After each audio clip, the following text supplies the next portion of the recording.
తిన మెతుకు లేదు గాని మీసాలకు సంపంగి నూనె అన్నట్లు మొదటి విడత భూములు ఇచ్చిన 29,000 మంది రైతులను మోసం చేస్తూ వెన్నుపోటు పొడుస్తూ కనీసం వారికి ఫ్లాట్లు ఎక్కడ కేటాయించారో కూడా తెలియకుండా భూదాహంతో మలి విడతలో వేల మంది రైతుల భూములని లాక్కోవడానికి పన్నాగం మొదలు పెట్టారు.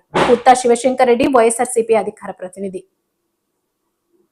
ఏదో తెలుగులో ఒక సామెత ఉంది, పల్లెల్లో అనుకుంటా ఉంటారు, మింగం మెతుకు లేదు మీసాలకు సంపంగి నూనె ఎందుకురా అనేసి. అచ్చం అలాగే ఈరోజు అమరావతిలో జరుగుతున్నటువంటి భూ దందా కావచ్చు, లేకపోతే వాళ్ళు చెప్పే మాటలు కావచ్చు, అలానే తలపిస్తున్నాయి. మొదటి విడతలో 29,000 మంది రైతులు తమ భూములను దాదాపుగా 54,000 ఎకరాలు ప్రభుత్వం తీసుకొని దాన్ని అభివృద్ధి చేస్తామని మాయ మాటలు చెప్పి ఏళ్ళు గడుస్తున్నా వారికి ఎక్కడుందో ఆ ప్లాట్ కూడా ఇంకా చూయించకుండా అరుంధతి నక్షత్రంలో అదిగదిగో ఇదే నీ ప్లాట్ అన్నట్లు అలా ఉంది తప్ప ఎక్కడ ఏ రైతుకు కూడా ఇది నా ప్లాటు, నేను అమ్ముకుంటాను, నా ప్లాట్ పక్కన ఈ రోడ్డు ఉంది, ఈ కుళాయి ఉంది, ఈ మున్సిపాలిటీ గ్రౌండ్ వాటర్ ఉంది అనేటువంటిది ఎక్కడా చెప్పుకోలేని పరిస్థితి. అంత బాధల్లో రైతులందరూ కూడాను అల్లాడిపోతుంటే వారిని నట్టేట ముంచి రెండో విడత అని చెప్పి మరో 34,000 ఎకరాలను బలవంతంగా లాక్కోవడానికి నోటిఫికేషన్ ఇచ్చారట. మొదటి విడతలో ఇచ్చిన రైతులు మాకు కుయ్యో ముర్రో అని 29,000 మంది అడుస్తుంటే రెండో విడత అంట. అక్కడ ఏమన్నా 54,000 ఎకరాల్లో ఏమన్నా విశ్వనగరం ఏమన్నా మారిందా? లేకపోతే కనుక మొత్తం అంతా కూడాను కన్స్ట్రక్షన్స్ అయిపోయేసి, రోడ్స్ అయిపోయేసి ఇక జాగా లేక రెండో విడతలో లాక్కుంటున్నారా? లేదే. 1 కిలోమీటర్ అయినా కూడా రోడ్డు పడిందా? 217 చదరపు కిలోమీటర్ల దూరంలో రాజధాని ప్రాంతం మొదటి విడత అని చెప్పారు కదా, ఎక్కడైనా కూడాను అలా ఉందా? ఇక ఆ భూములన్నీ కూడా ఏమైనట్టు?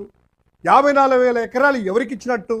మంత్రి నారాయణ వచ్చి మొత్తం అంతా కూడా అభివృద్ధి అయిపోయింది, 700 ఎకరాలే మిగిలిందంటారు. అంటే మిగతా భూములన్నీ ఎవరికి పంచారు, ఎవరికి దారాదత్తం చేశారు? ఒక్కసారి చూసుకున్నట్లయితే భోగాపురం ఎయిర్పోర్టు నాకు తెలిసి దేశంలోనే అతిపెద్ద ఎయిర్పోర్ట్ కాబోతా ఉంది. దానికే 2,200 ఎకరాలు అతిపెద్ద ఎయిర్పోర్టు. అలాంటిది ఇక్కడ అమరావతిలో 5,000 ఎకరాలకి ఎయిర్పోర్ట్ తీసుకొని వస్తారట. ఎక్కడ అసలు?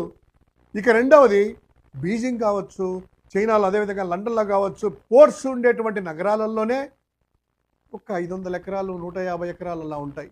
ఇక్కడ 1,500 ఎకరాలు, 2,000 ఎకరాలు స్పోర్ట్స్ సిటీలకట.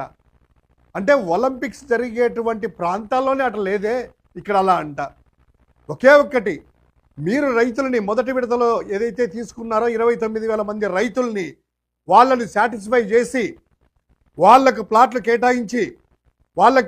కేటాయించడం అంటే వాళ్ళ పేరుతో రిజిస్ట్రేషన్ చేసేసి హల్లులు వేసి ఇది అనేటువంటి రోడ్డు కానీ ఏదైతే చెప్పారో ఆ కన్స్ట్రక్షన్ తీసుకొని వేస్తే తప్ప రెండవ విడతలో తీసుకోవడానికి మీరు అర్హులు కాదు.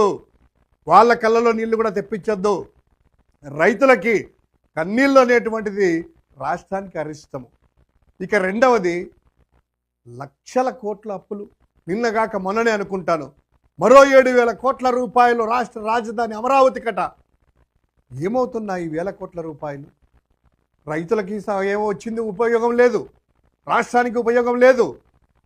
ఎవరికి ఇదంతా కూడాను సంబంధించినటువంటి కాంట్రాక్టర్లకా, లేదా నీకు సంబంధించినటువంటి వాళ్ళకా? ఈ భూములు ఏమయ్యాయి? ఒక్కసారి ఫలానా వాళ్ళకి ఇంత భూములు అని చెప్పండి. ఇండస్ట్రీ కూడా లేదే. రూపాయికి, అర్ధ రూపాయికి, 99 పైసలకి, ₹1,00,000కి మీరు ఇష్టం వచ్చినట్టు విశాఖపట్నంలో భూములు, రాష్ట్రంలో 1 ఎకరం కూడా భూమి లేకుండా మొత్తం అంతా కూడా నీ అనుయాయులకి దారాదత్తం చేస్తున్నారు. ఇది అన్యాయం కాదా?